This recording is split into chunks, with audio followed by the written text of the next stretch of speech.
दोस्तों नमस्कार। आज हम वेटनरी सर्जरी की क्लास नंबर 4 लेने जा रहे हैं। आज का टॉपिक हमारा हर्निया का है।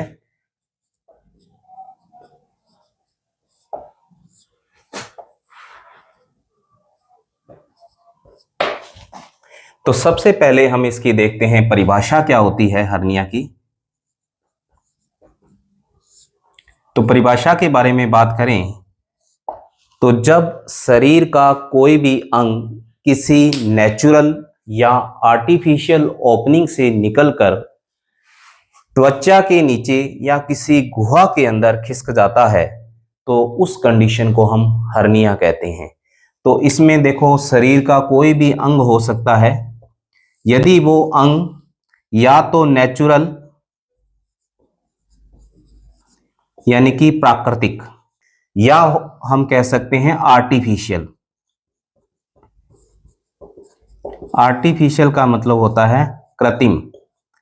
इसमें देखो शरीर का कोई अंग है, या तो नेचुरल ओपनिंग है या आर्टिफिशियल ओपनिंग है, यानी कि शरीर में पहले से कोई छेद उपस्थित है, उसके थ्रू भी कोई अंग वहां से बाहर निकल सकता है, या कृत्रिम तरीका। कृत्रिम का मतलब है, आर्टिफिशियल का मतलब है कि बाहर से कोई इंजरी या चोट लगा दी, उसकी वजह से वहां पे कोई ओपनिंग बन गई तो वो होगी आर्टिफिशियल ओपनिंग। तो शरीर का कोई भी अंग नेचुरल या आर्टिफिशियल ओपनिंग से वहां से निकलेगा और निकलकर त्वचा के नीचे या किसी गुहा के अंदर खिसक जाते हैं तो उस कंडीशन को हम क्या कहते हैं? हर्निया कहते हैं। अब इसके हम कारण की बात कर लेते हैं कि हर्निया के कारण क्या हो सकते हैं। तो हर्निया के कारण देखो, ये जन्मजात हो सकता है। जन्मजात का मतलब है जैसे ही बच्चे का जन्म होता है तो उस कंडीशन के अंदर भी हमारे को हर्निया मिल सकता है। दूसरी कंडीशन है इसके अंदर चोट के कारण। किसके कारण हर्निया हो सकता है? चोट के कारण। अब जैसे हम ज्यादातर अक्सर देखते हैं कि जब पशु के बाहर से कोई चोट लगाते हैं तो चोट लगने से वहां की जो मसल्स होती है वो रप्चर हो जाती है, और वो चोट ऐसी होती है कि उसकी स्किन का जो हिस्सा है वो रप्चर नहीं होता। तो मसल रप्चर होने से नीचे कोई गुहा रप्चर हो जाएगी, और गुहा जैसे ही रप्चर होगी, जैसे मान लो वो चोट पेट के हिस्से पे लगी है, तो पेट वाले हिस्से पे जैसे ही चोट लगेगी तो वहां की मसल्स रप्चर हो जाएगी।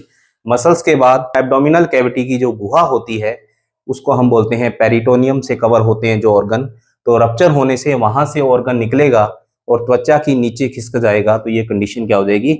हर्निया की होगी। यानी कि हर्निया किसके कारण हो सकता है? चोट के कारण, मसल्स का फटना या मसल्स का रप्चर होना, उसके कारण भी हर्निया हो सकता है। और एक इसका कारण है, वैसे तो यह जो हर्निया है, जैसे मान लो एब्डोमिनल प्रेशर,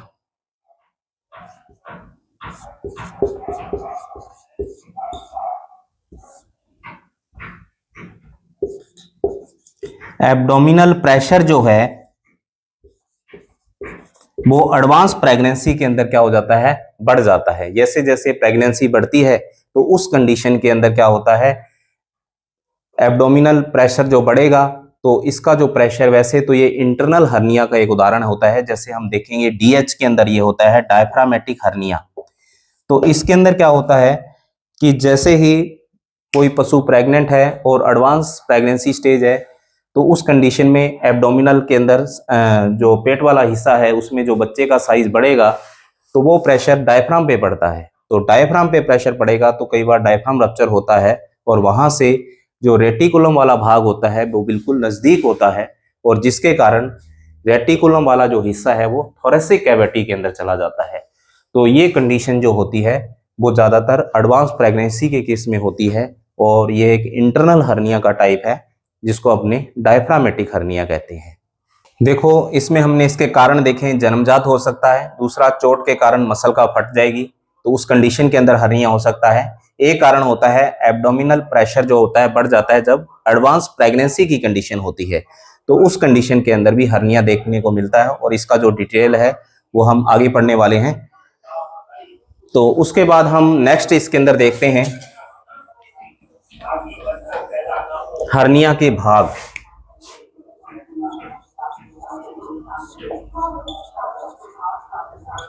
तो ये बहुत ही इंपॉर्टेंट होता है इसके अंदर हर्निया के भाग, इसी से डायग्नोज होता है कि ये हर्निया है या और कोई कंडीशन है। तो हर्निया के भाग के बारे में बात करें तो एक तो इसके अंदर होती है हर्नियल रिंग, एक होता है इसके अंदर हर्नियल कंटेंट, और एक होता है इसके अंदर हर्नियल सेक। तो ये देखो कंडीशन कैसे होती है कि जैसे मान लो ये इसके अंदर हर्नियल रिंग है, तो इसको हमने हर्नियल रिंग बोल दिया। अब एब्डोमिनल कैविटी है या कोई भी एब्डोमेन रीजन से ऑर्गन है, वो इस रिंग के थ्रू बाहर निकलेगा। तो हमारी जो डेफिनेशन भी यही थी कि कोई भी अंग यदि ओपनिंग नेचुरल या आर्टिफिशियल ओपनिंग, तो इस रिंग को उसने ओपनिंग है तो इसको हर्नियल रिंग बोल दिया। तो वहां से ये ऑर्गन है वहां से निकलेगा और ये त्वचा के नीचे खिसक जाएगा, यानी कि यहां पे आ जाएगा। तो जिसमें ये ऑर्गन आता है उसको बोलते हैं हम हर्नियल सेक। जिसके अंदर ये ऑर्गन आता है उसको हम बोलते हैं हर्नियल सेक। जो अंग आया है इसके अंदर उसको हम बोलते हैं हर्नियल कंटेंट। तो इसके अंदर देखो हर्निया के 3 भाग होते हैं, हर्नियल रिंग, हर्नियल कंटेंट और हर्नियल सेक। तो जब शरीर का कोई भी अंग इस ओपनिंग के अंदर से निकल रहा है उसको बोल दिया हर्नियल रिंग। और जिस थैली के अंदर, क्योंकि बाहर की जो कवरिंग की थैली बन रही है वो किसकी है, स्किन की है। तो हमारी डेफिनेशन में भी यही था कि कोई भी अंग यदि त्वचा के नीचे खिसकता है, किसके थ्रू, ओपनिंग के थ्रू, तो उसको हमने बोल दिया हर्नियल रिंग। और जो अंग इसके अंदर आया है उसको हमने बोल दिया हर्नियल कंटेंट। तो हर्नियल कंटेंट, हर्नियल रिंग और हर्नियल सेक, तो इस हर्निया के 3 भाग होते हैं।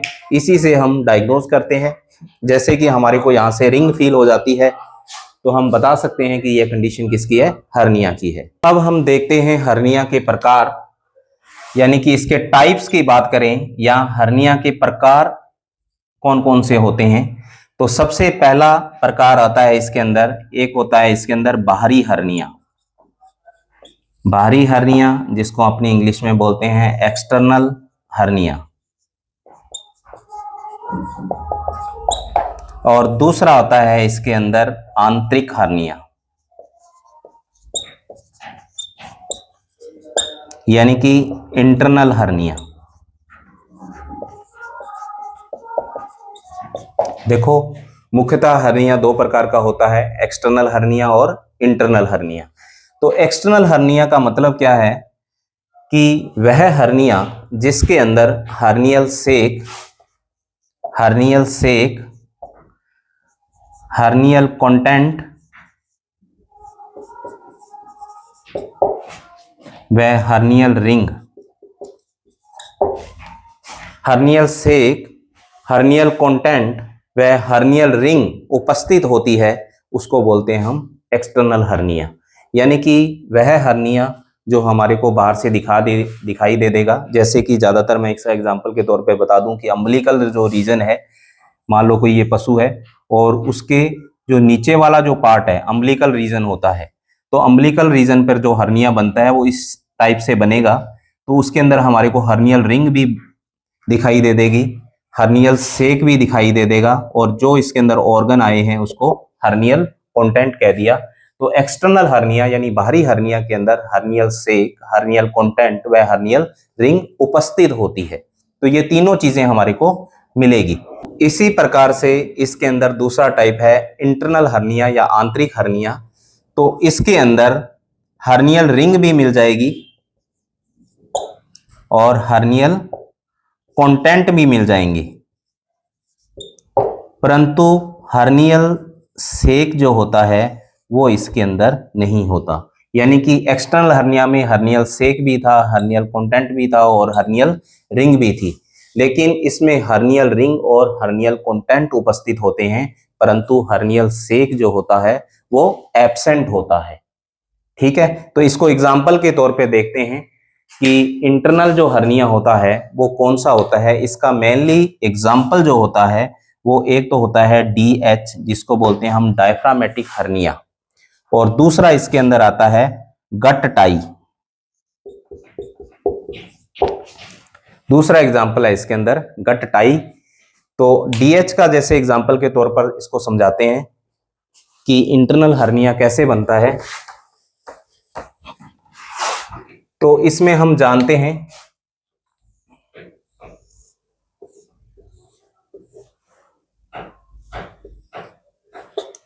तो ये मान लो एनिमल है, तो एनिमल के अंदर हम सभी जानते हैं कि एक इसके अंदर डायफ्राम होता है।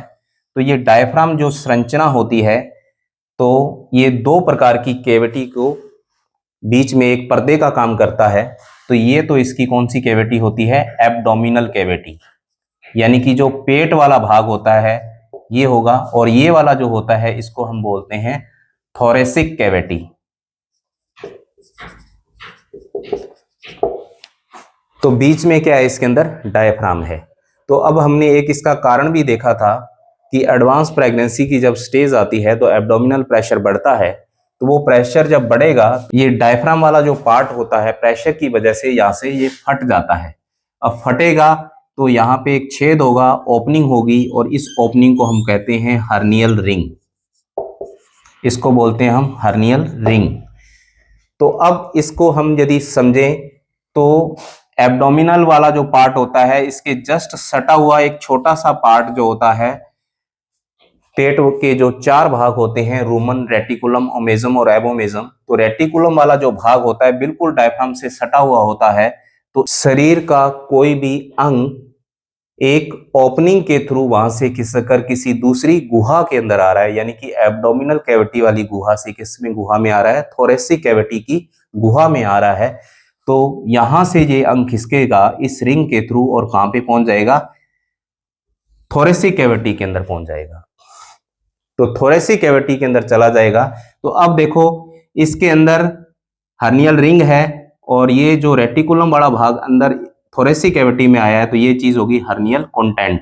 लेकिन इसके बाहर कोई कवरिंग नहीं है, अर्थात हर्नियल सेक नहीं है, यानी कि कोई थैली नहीं है, थैली से कवर नहीं है। तो हर्नियल सेक जो होता है इस केस में क्या होता है? एब्सेंट होता है। तो इस प्रकार से इंटरनल हर्निया का यदि पूछा जाए तो हर्निया का कौन सा पार्ट जो होता है इसमें नहीं होता? हर्नियल सेक जो होता है वो एब्सेंट होता है, हर्नियल रिंग और हर्नियल कंटेंट जो होते हैं मौजूद होते हैं इसमें। तो ये था हमारा एक्सटर्नल हर्निया और इंटरनल हर्निया। अब इसको दो अलग टाइप से भी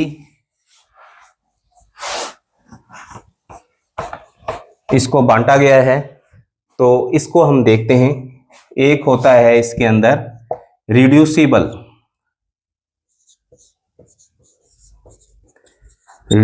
हर्निया, और एक होता है इसके अंदर इररिड्यूसिबल।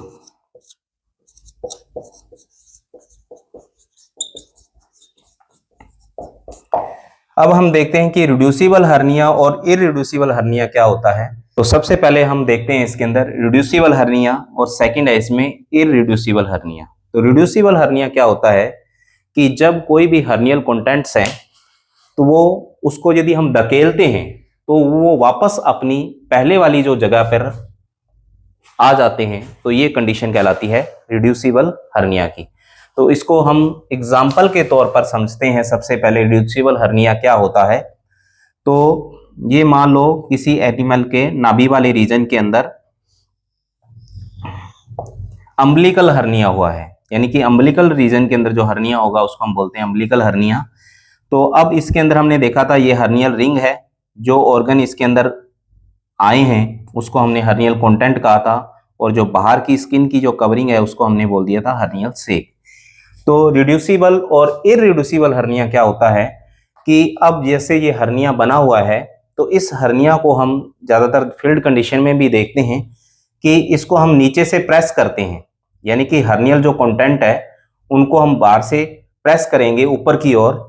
तो यदि ये ऑर्गन वापस एब्डोमिनल वाली गुहा में चले जाते हैं, यानी कि वापस अपनी नॉर्मल पोजीशन में या वापस अपनी नॉर्मल जो जगह है वहां पे चले जाते हैं यदि इसको प्रेस करने से, तो वो तो हो गया इसके अंदर रिड्यूसिबल हर्निया।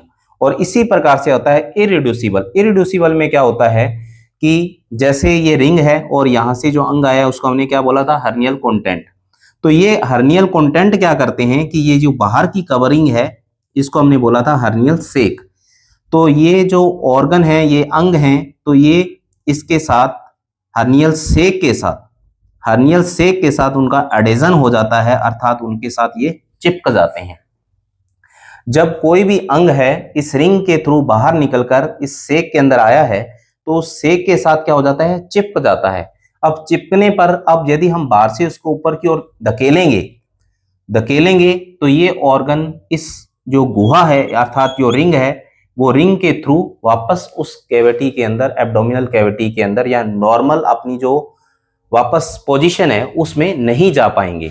तो इस कंडीशन को बोलते हैं हम इररिड्यूसिबल हर्निया। तो रिड्यूसिबल के अंदर तो इसको प्रेस करने पर अर्थात हर्नियल कंटेंट हर्नियल ओपनिंग के द्वारा वापस अपनी नॉर्मल पोजीशन में चले जाते हैं, तो ये कंडीशन रिड्यूसिबल हर्निया की होती है। और यदि हर्नियल कंटेंट वापस हर्नियल ओपनिंग के द्वारा नॉर्मल पोजीशन में नहीं आ पाते तो यह कंडीशन कहलाती है इररिड्यूसिबल हर्निया की।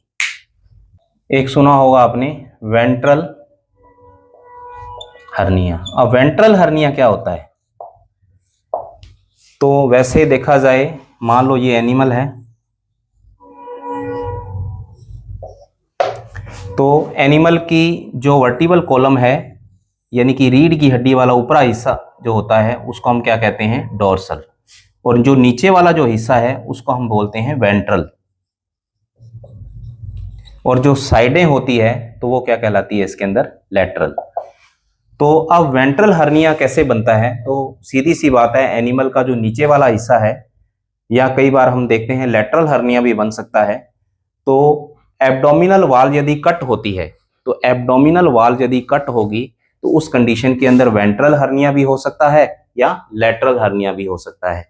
बाकी वैसे हमने पीछे देखा था इसका एक कारण कि चोट के कारण, तो कई बार हम जैसे चोट लगेगी एब्डोमिनल कैविटी के अंदर, तो एब्डोमिनल कैविटी की जो मसल्स है वो अंदर से यदि रप्चर हो जाती है और उसके नीचे होती है पेरिटोनियम लेयर, तो जितने भी एब्डोमिनल कैविटी में अंग होते हैं उनको कवर करने वाली जो लेयर कहलाती है पेरिटोनियम। तो ये पेरिटोनियम वाली लेयर मसल्स के फटने के बाद ये फट जाती है, तो वो पेट का अर्थात एब्डोमिनल कैविटी का कोई भी अंग वहां से खिसक कर त्वचा के नीचे बाहर की ओर लटक जाएगा, तो ये कंडीशन हर्निया की कहलाएगी। तो यही कंडीशन यदि लेटरल वाली पोजीशन में होती है तो उसको हम बोलते हैं लेटरल हर्निया, यदि वेंट्रल वाली सरफेस से होती है तो उसको हम बोलते हैं वेंट्रल हर्निया। और एक आपने सुना ही है, बार बार हमारे पास ये टॉपिक आया है, अम्बिलिकल हर्निया। तो अम्बिलिकल हर्निया कैसे बनता है कि भ्रूण अवस्था में जो नाभि की ओपनिंग है वो बंद नहीं हो पाती। यानी कि अम्बिलिकल हर्निया कब बनेगा कि जब भ्रूणीय अवस्था होती है उस दौरान नाभि की जो ओपनिंग है वो बंद नहीं होती अर्थात खुली रहती है, तो उस कंडीशन के अंदर कई बार इंटेस्टाइन वाला जो भाग होता है वो वहां से खिसक कर त्वचा के नीचे आ जाएगा, तो उस कंडीशन को बोलते हैं हम अम्बिलिकल हर्निया। तो यह कंडीशन कब होगी? भ्रूणीय अवस्था के अंदर ही यदि नाभिनाल की ओपनिंग जो होती है वो बंद नहीं होती, खुली रहती है, तो उस कंडीशन में अम्बिलिकल हर्निया बनता है। अब हम पढ़ेंगे अंगों के आधार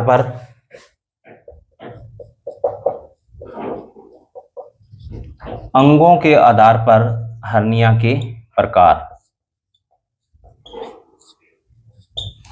तो सबसे पहले आंत का जो हर्निया होता है यानी कि इंटेस्टाइन,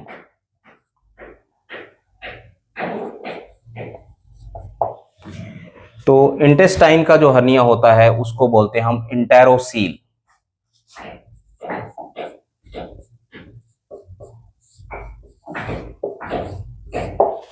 आंत अर्थात इंटेस्टाइन के हर्निया को बोलते हैं हम इंटेरोसील।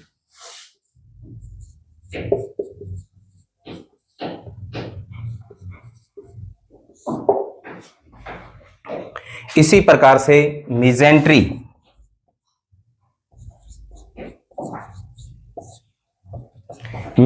के हर्निया को हम बोलते हैं एपीप्लोइडी। सील, यानी कि यदि आंत बाहर आती है, यानी कि आंत का हर्निया होता है तो उसको हम इंटेरोसील कहते हैं। इसी प्रकार से मिजेंट्री होती है, और मिजेंट्री का यदि हर्निया होता है तो उसे हम एपिप्लोसील कहते हैं।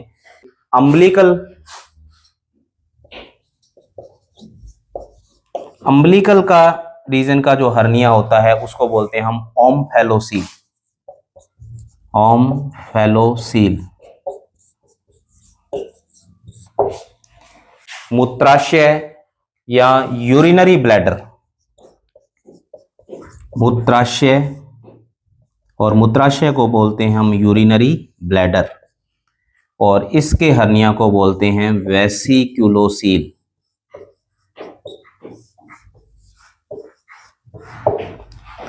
मूत्राशय अर्थात यूरिनरी ब्लैडर के हर्निया को बोलते हैं वेसिक्युलोसील, और इसी प्रकार से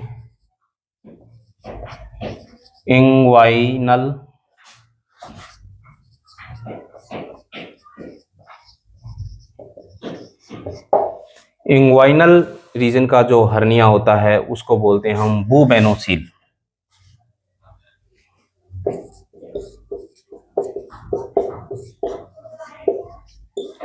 इंग्वाइनल रीजन का अर्थात इंग्वाइनल के हर्निया को बोलते हैं बुबेनोसील, और इसी प्रकार से यूट्रस के हर्निया को बोलते हैं हम हिस्टेरोसील। यूट्रस के हर्निया को बोलते हैं हम हिस्टेरोसील। और एक इसमें रह गया ब्रशन कोष। ब्रशन कोष के अंदर यदि हर्निया होता है तो इसमें देखो ये स्क्रोटल शेक होता है इस तरीके से, जिसके अंदर ये टेस्टिकल होते हैं, और ये वाला जो रीजन होता है वो इसके अंदर इंग्वाइनल रीजन होगा, अर्थात इंग्वाइनल कैनाल के अंदर यदि हर्निया होता है तो उसको हमने बुबेनोसील बोला था। इसी प्रकार से कोई अंग यदि ब्रशन कोष के अंदर आ जाएगा तो उस हर्निया को हम बोलते हैं इस्चियोसील।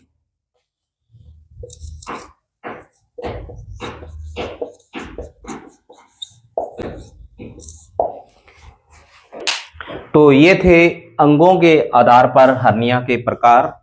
तो सबसे पहले हमने देखा आंत अर्थात इंटेस्टाइन के हर्निया को इंटेरोसील, मिजेंट्री वाले हर्निया को हम बोलते हैं एपिप्लोसील, अम्बिलिकल के हर्निया को बोलते हैं ओम्फेलोसील, मूत्राशय अर्थात यूरिनरी ब्लैडर के हर्निया को बोलते हैं वेसिकुलोसील, और इसी प्रकार से इंग्वाइनल जो हर्निया होगा उसको हम बोलते हैं बुबेनोसील, और यूट्रस के हर्निया को बोलते हैं हिस्टेरोसील, और ब्रशन कोष के हर्निया को बोलते हैं इस्चियोसील। तो इसके अंदर हर्निया के अंदर देखो लास्ट में हर के अंदर वर्ड के अंदर क्या लिखा हुआ है, सील लगा हुआ है, यानी कि यहीं भी सील शब्द जो लास्ट में मिलेगा तो इसका मतलब किसी ना किसी चीज का वो हर्निया है, तो वो किसी का भी हर्निया हो सकता है। तो ये है अंगों के आधार पर हर्निया के प्रकार। अब देखो हम देखते हैं कि हर्निया का इलाज कैसे करते हैं।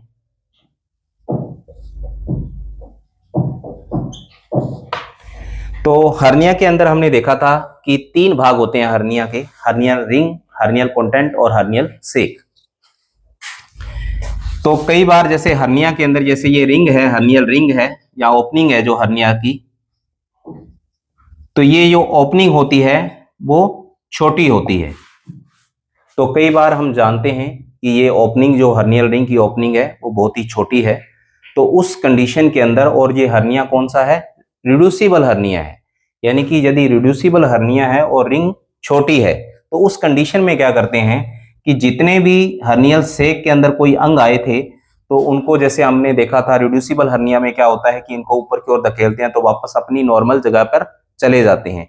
तो इसमें भी हम ट्रीटमेंट के तौर पे क्या करते हैं कि यदि वो रिंग छोटी है और कौन सा हर्निया है, रिड्यूसिबल हर्निया है, तो उस कंडीशन में हम इलाज कैसे करते हैं कि इस जो अंग है उनको हम क्या करते हैं, ऊपर की ओर धकेल देते हैं। तो जब ऊपर की ओर धकेलने पर ऊपर चले जाएंगे, और यहाँ पे हम क्या लगा सकते हैं, इसके अंदर क्लैंप लगा सकते हैं।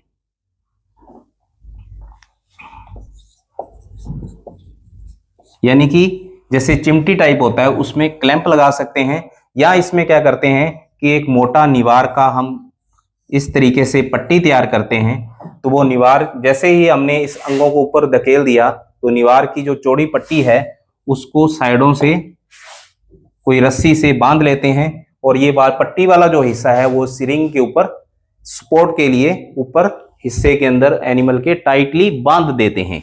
तो इसमें या तो क्लैंप से कर सकते हैं, या हम क्या करते हैं, किसी भी कपड़े, मोटे कपड़े की या नेवार की वो मोटी पट्टी तैयार करके साइडों में रस्सियां बांधकर इसको अंगों को ऊपर धकेलकर टाइटली इस पर एनिमल के बांध के रखते हैं।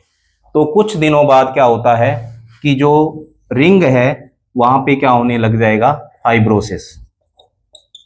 फाइब्रोसिस हो जाएगा, और फाइब्रोसिस से वो रिंग क्या हो जाएगी, बंद हो जाएगी। अब ये रिंग बंद हो गई तो कोई भी अंग है वो यहां से खिसक कर नीचे नहीं आएगा। तो इस कंडीशन में हर्निया को हम ठीक कर सकते हैं।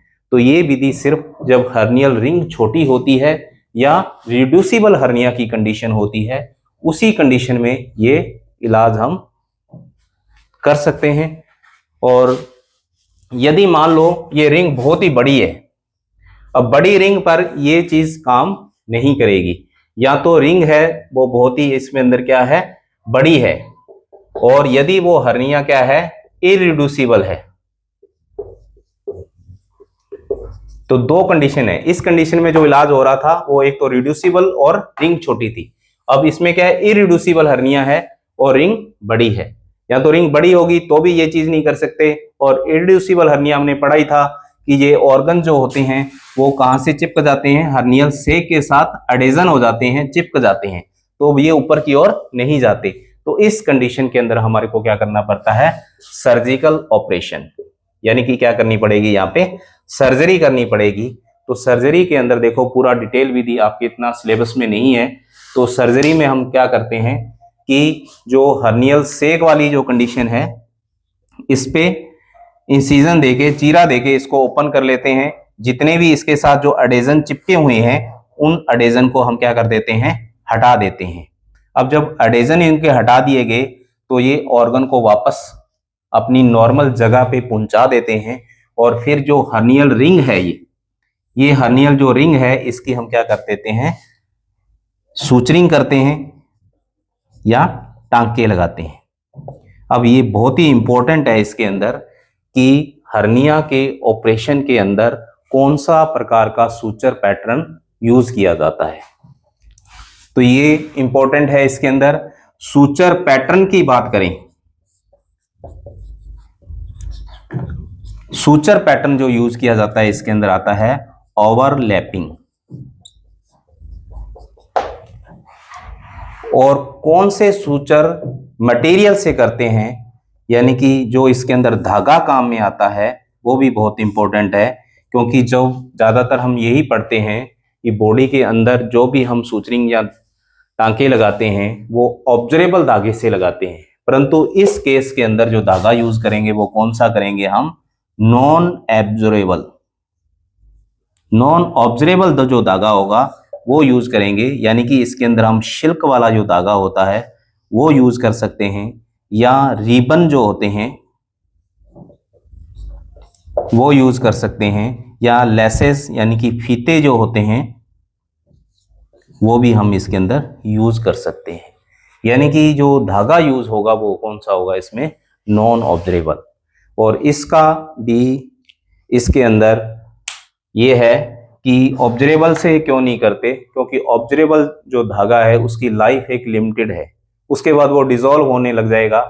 यानी कि जो हमारी हर्नियल रिंग है वो अभी क्लोज ही नहीं हुई, और वो जो धागा जो ऑब्जरेबल हमने यूज करेंगे तो वो डिसॉल्व हो जाएगा और रिंग वापस से खुल जाएगी। तो इसलिए इस कंडीशन में हम कौन सा धागा यूज करते हैं, नॉन ऑब्जरेबल धागा यूज करते हैं। या सिल्क थ्रेड कर सकते हैं, या रिबन को यूज कर सकते हैं, या लेसेस या फीतों को यूज करके हम इस रिंग को क्या कर देते हैं, बंद कर देते हैं। तो ये इंपॉर्टेंट है। इसके अंदर सूचर पैटर्न कौन सा लगता है, ओवरलैपिंग लगता है, और धागा कौन सा होता है, इसमें नॉन ऑब्जरेबल धागा होता है। तो इस प्रकार से ऑपरेशन की विधि द्वारा हर्निया को जो ठीक करते हैं, तो हर्निया को ठीक करने की जो विधि होती है उसको बोलते हैं हम हर्नियोरफी। ये भी इंपॉर्टेंट है इसमें। हर्नियों को ठीक करने की जो विधि होती है वो क्या कहलाती है, हर्नियोरफी कहलाती है। अब हमने ये देख लिया था कि रिंग जो होती है कौन से सूचर पैटर्न से बंद करते हैं, ओवरलैपिंग से धागे का पता लग गया इसमें। और उसके बाद जो इसके अंदर स्किन की सूचरिंग करते हैं वो इसमें नॉर्मली होता है। तो स्किन की यदि बाहर से जब सूचरिंग करते हैं हम स्किन की, तो वो कौन से धागे से करेंगे और कौन सा पैटर्न रहता है। तो बाहर के जो धागे के अंदर स्किन की सूचरिंग में यूज करते हैं वो नॉर्मली सिल्क थ्रेड का यूज करते हैं, अर्थात नॉन ऑब्जरेबल धागा यूज करते हैं इसके अंदर। और सूचर का जो पैटर्न रहता है वो इसमें रहता है सिंपल इंटरप्टेड, हॉरिजॉन्टल मैट्रस या क्रॉस मैट्रस, यानी कि इनमें से कोई भी पैटर्न हम स्किन की सूचरिंग के अंदर यूज कर सकते हैं। अब कई बार ऐसा केस मिलता है कि ये रिंग है वो बहुत ही ज्यादा बड़ी है, तो बड़ी रिंग को बंद करने के लिए हम ओवरलैपिंग पैटर्न से बंद नहीं कर सकते, क्योंकि इस रिंग के अंदर एक तो ये वाला सिरा है और एक वाला ये वाला सिरा है, उनको आपस में मिलाने के लिए तो हमारा कोई भी धागा यूज करें तो वो ब्रेक होने का डर रहता है। तो इस कंडीशन के अंदर हम क्या करते हैं, एक नायलॉन की मैश आती है,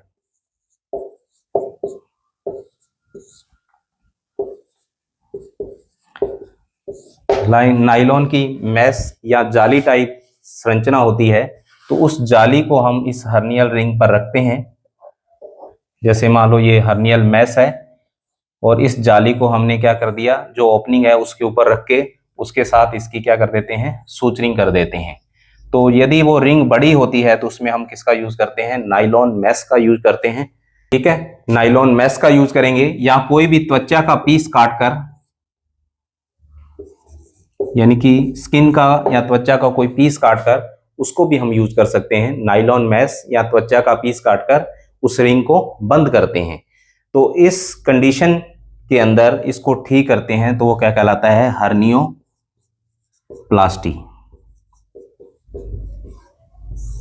ठीक है, ऑपरेशन से विधि से हम हर्निया को ठीक कर रहे हैं तो उसको हमने बोल दिया था हर्नियोरफी। और यदि नायलॉन मैश या त्वचा का पीस काटकर इस बड़ी हर्नियल रिंग को हम ठीक कर रहे हैं तो उस कंडीशन को हम बोलते हैं हर्नियोप्लास्टी। नेक्स्ट टॉपिक है हमारा डायफ्रामेटिक हर्निया।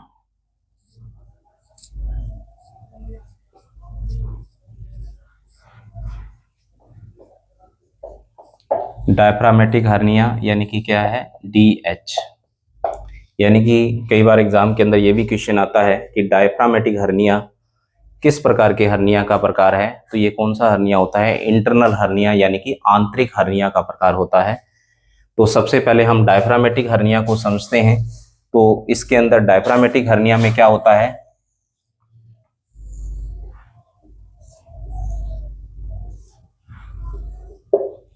तो डायफ्रामेटिक हर्निया के अंदर हम जानते हैं कि एक, जैसे ये है इसके अंदर थोरेसिक कैविटी, यानी कि थोरेसिक वाली गुहा हो गई।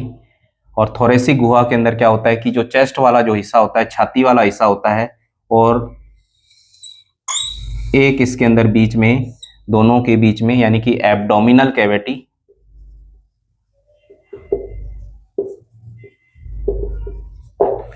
यानी कि एनिमल की एब्डोमिनल कैविटी और थोरेसिक कैविटी के बीच में एक पर्दा होता है, यानी कि दोनों कैविटियों को डिवाइड करती है, अलग अलग दो भागों में बांटती है।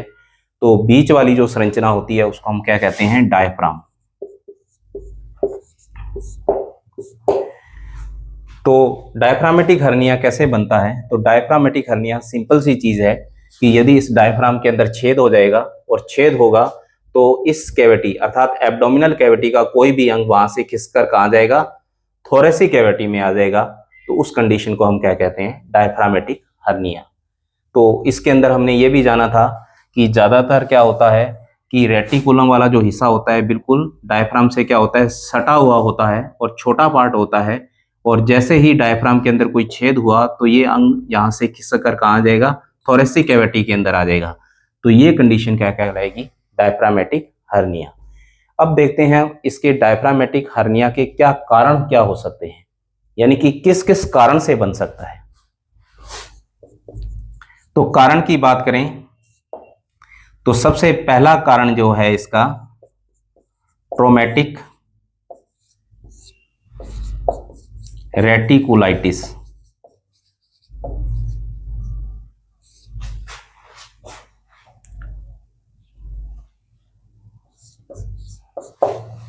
देखो ट्रोमेटिक रेटिकुलाइटिस कैसे बनता है, तो सिंपल सी चीज है, जैसे कोई भी एनिमल फॉरेन बॉडी खा लेता है, लोहे की कोई भी कील वगैरह खा लेता है, तो सबसे पहले वो चीज कहां जाती है, इसके अंदर रूमन के अंदर, यानी कि एब्डोमिनल कैविटी है, पेट वाली जो गुहा है उसके अंदर क्या है, रूमन है, सबसे पहले रूमन में पहुंचेगी। रूमन के साथ ही सटा हुआ भाग कौन सा होता है, रेटिकुलम।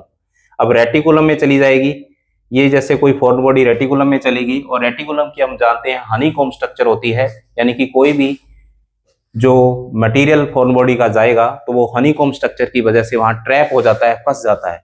और जैसे ही रेटिकुलम भाग के अंदर संकुंचन होते हैं तो वो निडल संकुंचन की वजह से क्या होएगी, डायफ्राम को पंचर कर देगी, यानी कि जो डायफ्राम है थोरेसिक कैविटी और एब्डोमिनल कैविटी के बीच का जो पर्दा है डायफ्राम, उसको क्या कर देगी, ये रप्चर कर देगी, अर्थात डायफ्राम के अंदर क्या हो जाएगा, छेद हो जाएगा।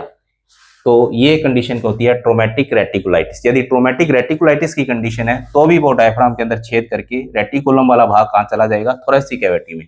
तो एक कारण इसका कौन सा आता है, ट्रोमेटिक रेटिकुलाइटिस। एक है इसके अंदर जन्मजात।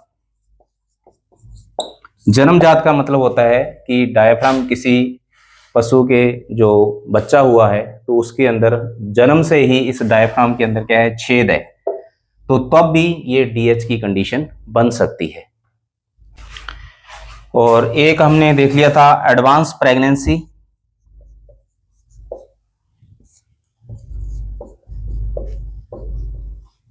एडवांस प्रेगनेंसी ये भी कंडीशन हमने देख लिया था कि जब कोई भी गाय भैंस है जो लास्ट टाइम है ब्याने का, तो उस कंडीशन में बच्चे का साइज बढ़ेगा पेट वाली कैविटी के अंदर। साइज बढ़ने से क्या होगा, इस डायफ्राम पर क्या पड़ेगा, प्रेशर पड़ेगा, और प्रेशर पड़ने से डायफ्राम जो होता है उसमें छेद हो जाएगा या रप्चर हो जाएगा। तो उस कंडीशन के अंदर भी क्या होता है कि एब्डोमिनल कैविटी का कोई भी अंग वहां से खिसक कर कहाँ जाएगा, दूसरी कैविटी में, थोरेसिक कैविटी में आ जाएगा। तो उस कंडीशन में भी क्या बनता है, डीएच बनता है। और एक कारण इसका जो है आंतरिक चोट लगना।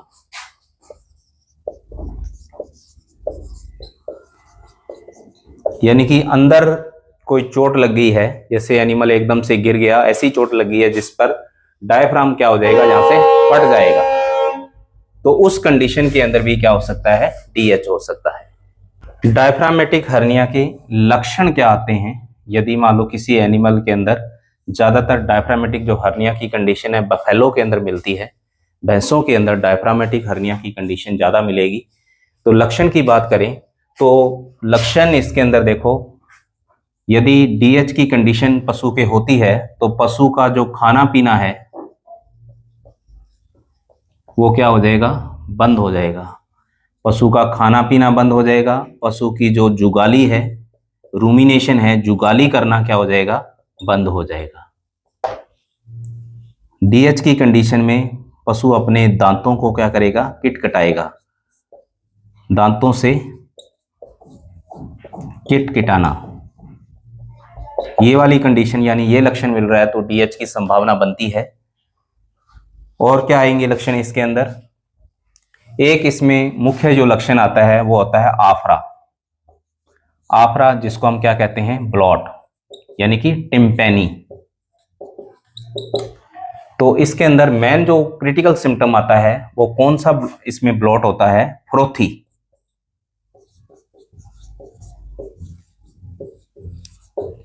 यानी कि डीएच के केस में कैसा ब्लॉट मिलेगा इसके अंदर, फ्रोथी ब्लॉट, अर्थात झागदार, झागदार टिम्पैनी आएगी इसके अंदर। यानी कि यदि हम रूमन वाले हिस्से को लेफ्ट साइड एनिमल के पंचर करते हैं तो उसके अंदर जो पंचर करने पर क्या आएगा, झागदार टिम्पैनी होगी, यानी कि बबल्स उसके अंदर आएंगे, झागदार होगी वो। तो फ्रोथी ब्लॉट की कंडीशन है। और एक ये चीज है इसके अंदर, ये टिम्पैनी क्या होती है, परसिस्टेंट होती है। परसिस्टेंट का मतलब ये होता है कि लगातार, यानी कि किसी पशु का हमने ट्रीटमेंट करने गए तो उसकी जो टिम्पैनी है वो ठीक हो ही नहीं रही, यानी कि उसका आफरा है वो ठीक ही नहीं हो रहा, यानी कि लगातार टिम्पैनी रहती है, परसिस्टेंट रहती है, फ्रोथी ब्लॉट आ रहा है इसके, तो ये कंडीशन समझ लेना किसका है, डायफ्रामेटिक हर्निया का है। और एक इसके अंदर पशु जो गोबर करेगा, गोबर बिल्कुल ही कम करेगा, पतला करेगा और कैसा आएगा, चिकना आएगा। यानी कि गोबर कैसा आएगा, बिल्कुल थोड़ा थोड़ा गोबर करेगा और कैसा आएगा, पतला आएगा और चिकना आएगा। और कई बार इसके अंदर खून भी आता है, यानी कि ब्लड भी आ सकता है इसके अंदर। तो ये वाली जो कंडीशन होती है, तो ये किसके अंदर होगी, डायफ्रामेटिक हर्निया की। पशु का खाना पीना बंद हो जाएगा, जुगाली बंद हो जाएगी, दांतों को किटकिटाएगा, गोबर जो आएगा कम आएगा, पतला आएगा, चिकना आएगा और कई बार कंडीशन के अंदर इसमें खून भी आ सकता है। तो आफरा इसके अंदर जो आ रहा है, ब्लॉट आ रहा है, वो इसमें इंपॉर्टेंट है। प्रोथी ब्लॉट होता है, इंपॉर्टेंट है इसके अंदर, परसिस्टेंट रहता है, लगातार रहता है, अर्थात ट्रीटमेंट से भी वो ठीक नहीं होता। तो अब ये यदि कंडीशन इसमें लक्षण रहते हैं तो एनिमल कैसा हो जाएगा, दुर्बल हो जाएगा, कमजोर हो जाएगा। और पशु कमजोर हो जाएगा यानी कि जैसे ही डीएच के लक्षण प्रकट हो गए उस एनिमल के अंदर, तो 3 से 4 सप्ताह के अंदर उसकी मौत हो जाएगी।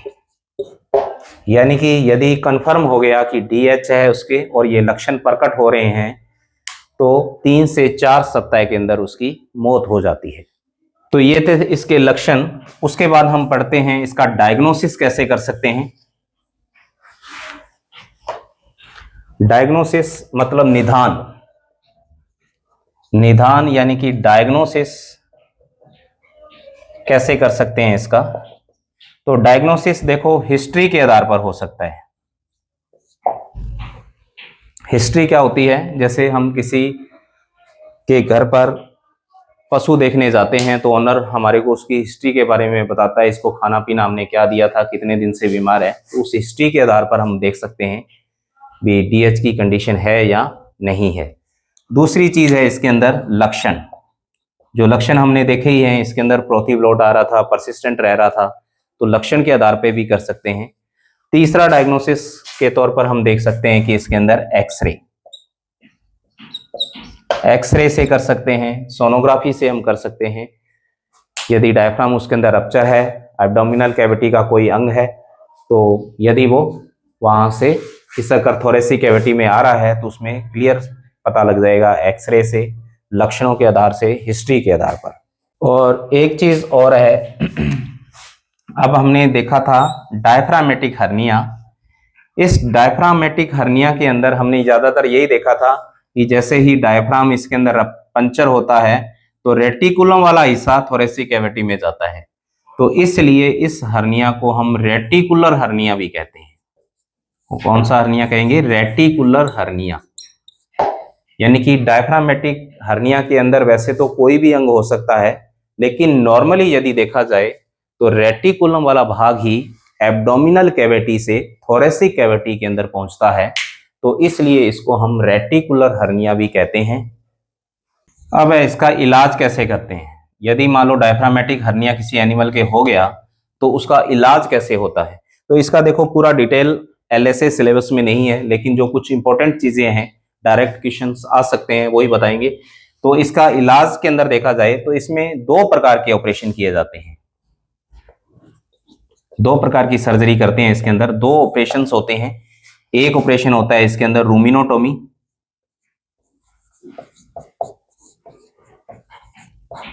और दूसरा ऑपरेशन होता है इसके अंदर थोरेकोटोमी। 2 ऑपरेशन होते हैं इसके अंदर, रूमिनोटोमी और थोरेकोटोमी। तो इसमें 2 ऑपरेशन क्यों करते हैं, क्योंकि हम देखते हैं कि सबसे पहले हम उस एनिमल की, जैसे हमने लक्षण ही देखे थे कि उसमें जागदार टिम्पैनी आ रही है और वो टिम्पैनी क्या आ रही है, लगातार रह रही है।